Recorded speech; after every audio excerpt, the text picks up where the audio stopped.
The global pharmaceutical industry isn't just about curing diseases, it's about power, money, and control. Behind every pill we take lies a story of billion-dollar empires, patents that silence competition, and millions of lives caught in the crossfire. What if I told you that the very system meant to save lives has for decades been designed to prioritize profit over people? Today, we're pulling back the curtain on Big Pharma's monopoly and exposing how health itself has been turned into a product for sale. Let's begin with a staggering fact. In 2004, global spending on prescription drugs reached $500 billion. That's more than the GDP of many nations. And who pocketed most of it? A handful of pharmaceutical giants known collectively as Big Pharma. Their combined profits exceeded the earnings of 490 other multinational companies on the Fortune 500 list, put together. Think about that for a moment. The wealth of an entire global industry concentrated in just a few hands. But this story isn't just about numbers, it's about people. It's about the child in Africa denied access to an AIDS drug because the price tag was set not for her survival, but for shareholder dividends. It's about the father in India who knew a generic version of the same medicine existed, but was legally forbidden from buying it. And it's about you and me, living in a world where health has quietly become a privilege instead of a right. Why does this happen? The answer lies in one word: patents. On paper, patents sound fair.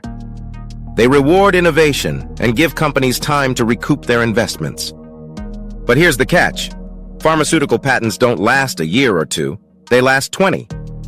For 2 decades, no competitor can produce a cheaper alternative, leaving Big Pharma with absolute control over the price of life-saving drugs. And with control comes abuse. Take cholesterol-reducing drugs like Lipitor. In a single year, it generated over $10 billion in profit for its manufacturer. Was it revolutionary? Was it so expensive to make that it justified the price? Not really. But thanks to patents, alternatives couldn't legally exist. Patients had no choice but to pay or suffer the consequences. Now, you might think, surely governments regulate this. But here's the dark truth. International trade agreements, specifically TRIPS, the trade-related aspects of intellectual property rights, forced countries worldwide to adopt pharmaceutical patent protections. Before TRIPS, many nations allowed shorter patents or none at all for medicines. After TRIPS, everyone had to play by Big Pharma's rules. And those rules meant higher prices, fewer generics, and millions left untreated. To see how ruthless this can get, let's revisit South Africa in the late 1990s. The country was facing an AIDS crisis. Millions were infected, but life-saving antiretrovirals were priced out of reach. The government decided to import cheaper generics. Sounds reasonable, right? Not to Big Pharma. 39 pharmaceutical companies sued South Africa, arguing that the move violated patent laws. Imagine that. Corporations taking a struggling nation to court over its right to save its people.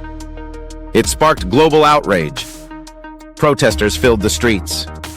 Eventually, the companies backed down, but the damage was done. For years, patients had died waiting for affordable treatment. This isn't just about one country. The same story plays out across the global south. In places like India, Brazil, and Kenya, generic manufacturers once provided affordable alternatives. But as soon as international patent laws tightened, these lifelines were cut off. India, once called the pharmacy of the developing world, was forced to adopt stricter patent laws in 2005. The result? Millions suddenly found life-saving medicine slipping out of reach. The injustice goes even deeper. Did you know that many so-called new drugs aren't even new at all? Big Pharma uses a tactic called evergreening, slightly tweaking an existing formula to extend its patent for another decade or more. Some drugs have been repatented over 200 times, not because they've been reinvented, but because companies know every extra year of monopoly means billions more in profit. And what about research?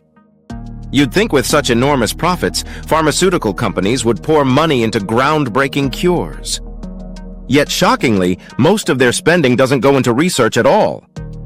Instead, marketing eats up the largest chunk, convincing doctors to prescribe their drugs, persuading governments to approve them, and ensuring patients remain loyal customers. In fact, in the 1990s, Big Pharma's profit margins hit 25%, but their investment in research hovered around 11%. This imbalance reveals the harsh reality. Innovation is not their true priority. Profit is. Diseases that primarily affect wealthy nations, like heart disease or depression, get billions in funding. Meanwhile, illnesses devastating the poor, like malaria or tuberculosis, are ignored. Why? Because the people suffering from them don't represent a profitable market. It gets worse. Big Pharma has not only shaped healthcare, they've reshaped what we even consider a disease. For example, until 2003, hypertension was defined as blood pressure over 140/90ths. Then, seemingly overnight, the threshold was lowered. Suddenly, millions of healthy people were reclassified as pre-hypertensive. And guess what? Prescribed lifelong medication. The same thing happened with ADHD in children. What was once seen as natural energy became a disorder and a market worth billions.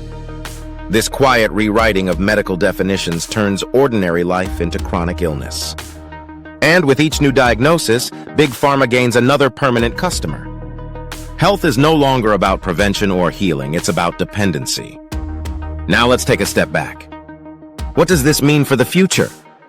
If healthcare continues to be treated as a business, access to life-saving medicine will shrink, not expand. Diseases that should have been eradicated will linger. And innovations that could transform healthcare, like affordable vaccines or cures for neglected diseases, may never be developed because they don't promise billion-dollar returns. Yet there is hope.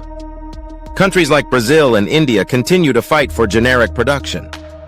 Organizations like Doctors Without Borders challenge unfair patents and distribute affordable medicine wherever possible.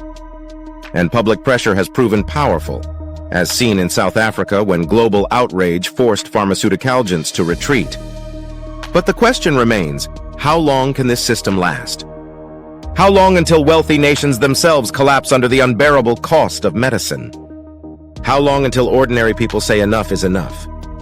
Because at its core, this isn't just about drugs or patents or profits. It's about a moral choice. Should the right to live be dictated by the size of your bank account? Or should health be recognized for what it truly is, a human right? The next time you see a bottle of pills, remember, behind that label lies a billion-dollar war between life and profit. And the outcome of that war affects us all.